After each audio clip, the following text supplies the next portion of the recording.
So my love affair with Linn continues. I think at this rate I've experienced quite a fair bit of what I would call vintage Linn equipment, starting with an LK100 power amp, which I bought about 15 years ago now, for the princely sum of, I think, 200 Kiwi dollars. I sold that not so long ago for about $600. So people are really starting to realize how good some of that equipment is. LK100, the Linn Classics. My daughter's still got one of those, which she enjoys on a set of vintage speakers. An LK280 with a Spark, a separate power supply. That I never really got to enjoy very much. It was put together in the workshop with a set of speakers, and I didn't really get to really experience that, and that will come back up in a second. Then an AV22, AV2220, 2220, I think, which was basically a sort of it was an audio-visual version of the Accurate, but not with the dynamic power supply. I got that again really cheap, and with the preamp as well. Didn't think much of the preamp, but enjoyed that power amp a lot. And then eventually traded that out for a 2200 without dynamic power supply. It wasn't called a 20, was it called a 2200? In any case, at some point I got that upgraded and enjoyed that for a long time. And sort of the list goes on. About 3 years ago, I bought what I thought was going to be my forever power amp, which was a proper Accurate 2200. I bought it secondhand for $4,000 Kiwi dollars, and loved it very much. And like I said, that was going to be my forever power amp. That was sort of my limit of what I could reasonably spend. And I had a lot of very expensive equipment and cables attached to that at the time. Now, my priorities lie elsewhere. So that had to go. I had to free up some cash and sell that.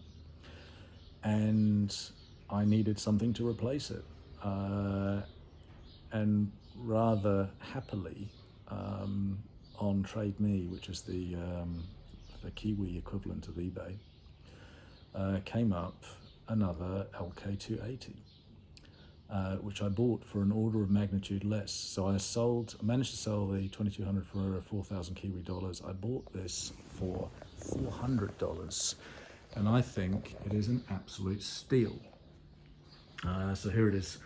Somebody commented on another video the other day, why all of the ornaments, why putting all the things on top of the devices? Well, I just collect little trinkets. I'm a little bit of a rock hound, so but yeah, why not? It doesn't affect the sound quality, and it's some place to put things. So, but there it is. It's quite diminutive. It's a small little device, very classical architecture.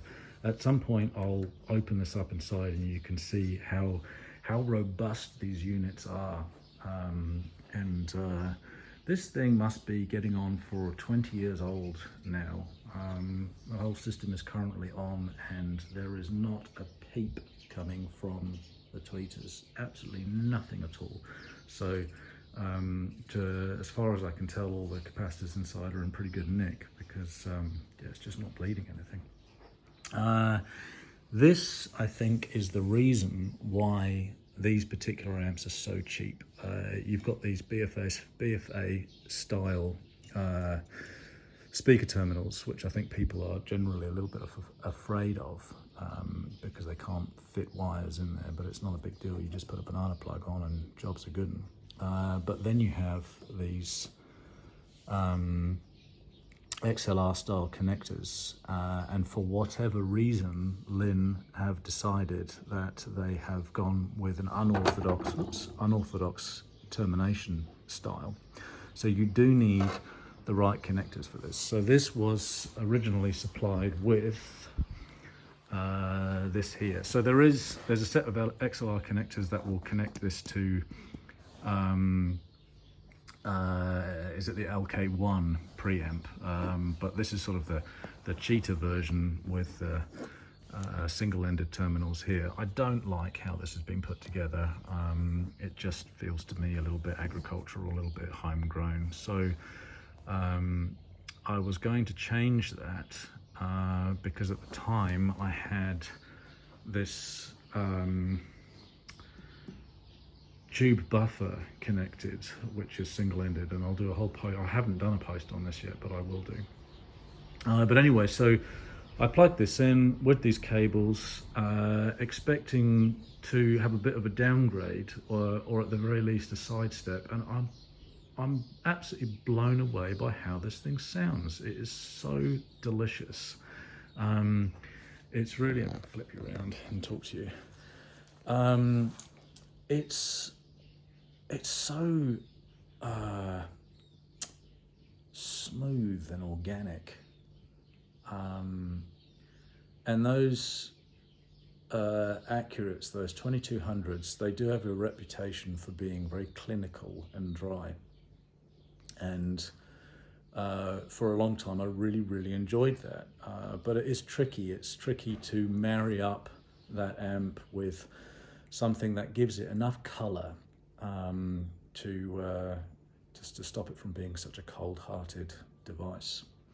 This, on the other hand, is completely the opposite. It's just so, and I guess it's that traditional architecture, but it's smooth and it's round and it's rich and still with this beautiful detail and still with this amazing imaging. You know, when I'm sitting here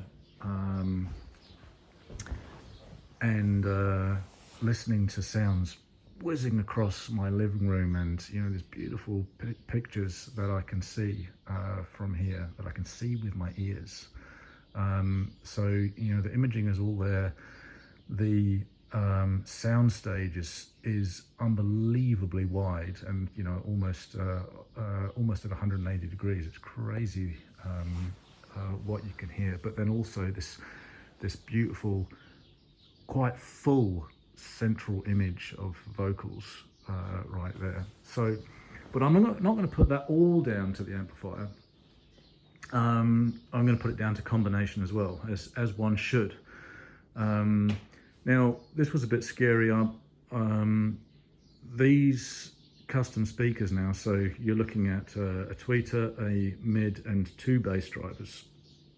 One of them's underneath pointing down.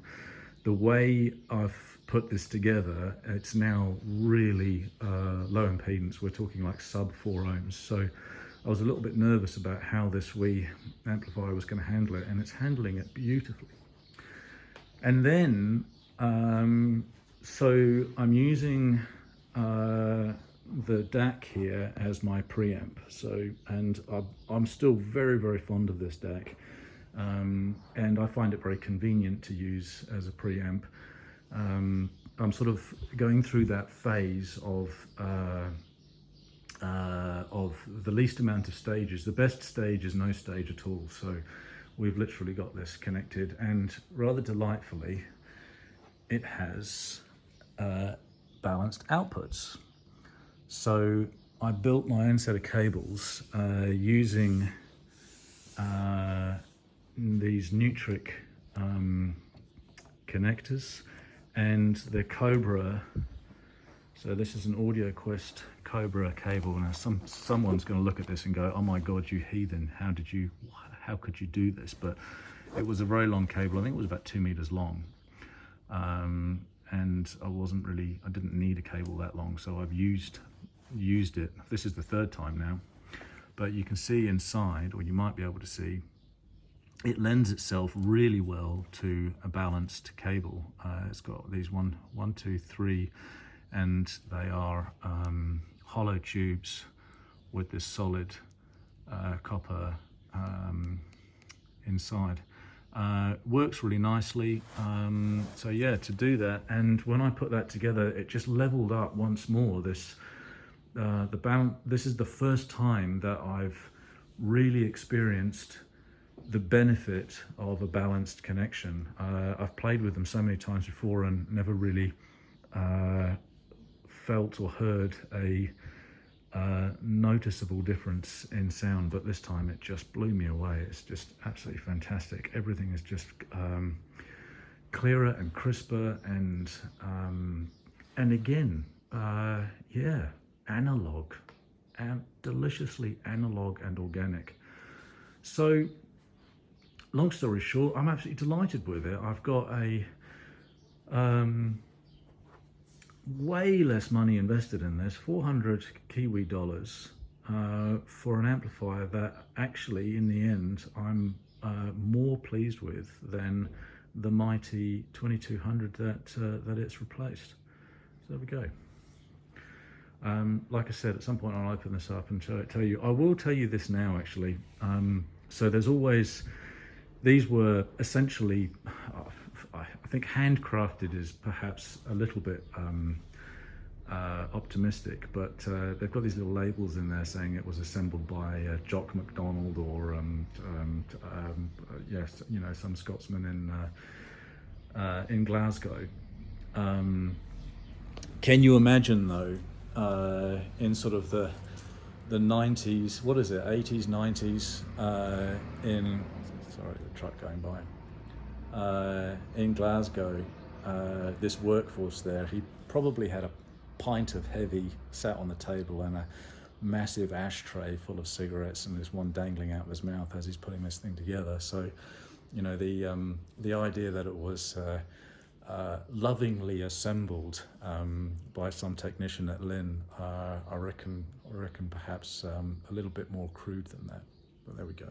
But they did a good job. They just seemed to go, and yeah, they stand the test of time. All right, cheers.